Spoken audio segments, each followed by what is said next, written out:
आंदोलन आप तमाम ही लोगों की कोशिश, मेहनत और पूरा वक्त सुबह से लेकर शाम तक यहाँ बैठने पर कहीं ना कहीं एक कामयाब आंदोलन हुआ कि आपके मैपिंग के मामले में अभी प्राण साहब से जो बातचीत हुई थी वो आए, हमने उनको निवेदन दे दिया और 2 दिन में उन्होंने जो यादी मांगी है नाम की वो देने के बाद 30 तारीख तक हमने लिखा भी है और उनको यहाँ जबानी बोला भी है कि 30 तारीख तक आप इस पे निर्णय ले लीजिए।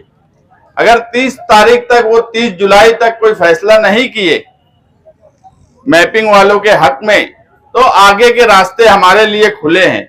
इसी के साथ साथ जो SIR का सर्वे हो रहा है, जो एक्सेस से कामकाज इलेक्शन कमीशन कर रहा है, वो एक्सेस BLO के पास हो या वो एक्सेस प्रांत ऑफिसर के पास हो या उनके नीचे के अधिकारियों के पास हो, मगर हमारी मालूमात में वो एक्सेस एक शुभ सर्विसेज औरंगाबाद, जिसका अभी नाम इन्होंने संभाजी नगर रखा है, तो उस औरंगाबाद का शुभ सर्विसेज नाम की एक प्राइवेट एजेंसी है।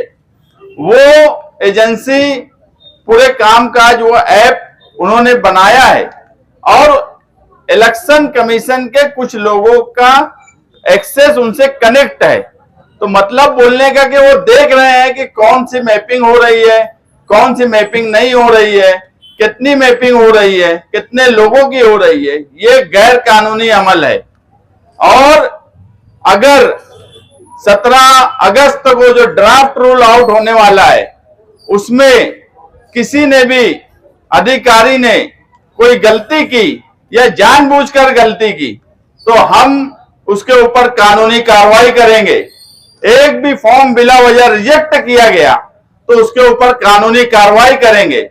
कानूनी कार्रवाई के साथ साथ अगर हम मैपिंग के सवाल पर आपकी छाती पर आकर बैठ सकते हैं तो आप समझ सकते हो कि अगर किसी भी इलेक्शन कमीशन या इलेक्शन ऑफिसर के एक्सेस किसी प्राइवेट एजेंसी या कोई सियासी पार्टी का कार्यकर्ता उसके पास अगर मिला और सबूत के साथ अगर मैं नाम दे रहा हूं शुभ सर्विसेज, तो हमारे पास कोई ना कोई मालूमात है।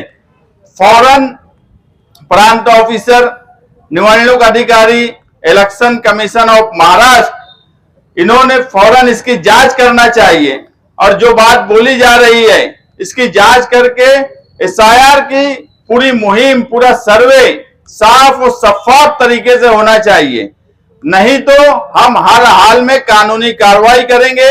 इससे बड़ी तादाद में ड्राफ्ट रूल आउट होने के बाद अगर नाम कटे तो इससे बड़ी तादाद में मोर्चा लेकर आएंगे, डंडा भी लाएंगे, झंडा भी लाएंगे और तुम्हारी छाती पे बैठेंगे बिला वजह। अगर तुमने गैर कानूनी तरीके से किसी प्राइवेट एजेंसी के बोलने पर अगर हमारे सही वोटर्स का हक मारा गया तो हर हाल में तुम्हारे खिलाफ एक्शन होगा। हम सिर्फ ये चाहते हैं कि हम सहयोग कर रहे हैं, इसीलिए हमारे आंदोलन का नाम भी सहयोग आंदोलन है। तो आपने भी वोटर्स के साथ सहयोग करना चाहिए, किसी भी तरीके की बेईमानी नहीं होना चाहिए। आप जिस कुर्सी पर बैठे हो उस कुर्सी पर ईमानदारी से काम करिए, किसी भी सियासी पार्टी के दबाव में काम मत करिए। बस यही बात बोलने आए थे। आज धरने में जो भी मर्द ख्वातीन सुबह से यहाँ भूखे प्यासे बैठे हैं, मैं तमाम ही लोगों का शुक्रिया अदा करता हूं और दोबारा समाजवादी पार्टी के वर्कर्स, निहाली वर्कर्स, उसी के साथ साथ हमारी दोस्त पार्टी इस्लाम पार्टी के नवीद खतीब और उनके तमाम ही ओहदेदारान, मैं उनका भी शुक्रिया अदा करता हूं कि उन्होंने सिर्फ हिमायत नहीं दी, हिमायत के साथ साथ पूरा वक्त दिया। और आज इस धरने की कामयाबी पर मैं तमाम ही लोगों को मुबारकबाद देता हूं कि ये धरना ना मेरा था ना नवीद खतीब का था, ये धरना मालेगांव शहर का था, आप सब लोगों का था। आप सब लोगों को मुबारक हो, धरना कामयाब हुआ। शुक्रिया शुक्रिया।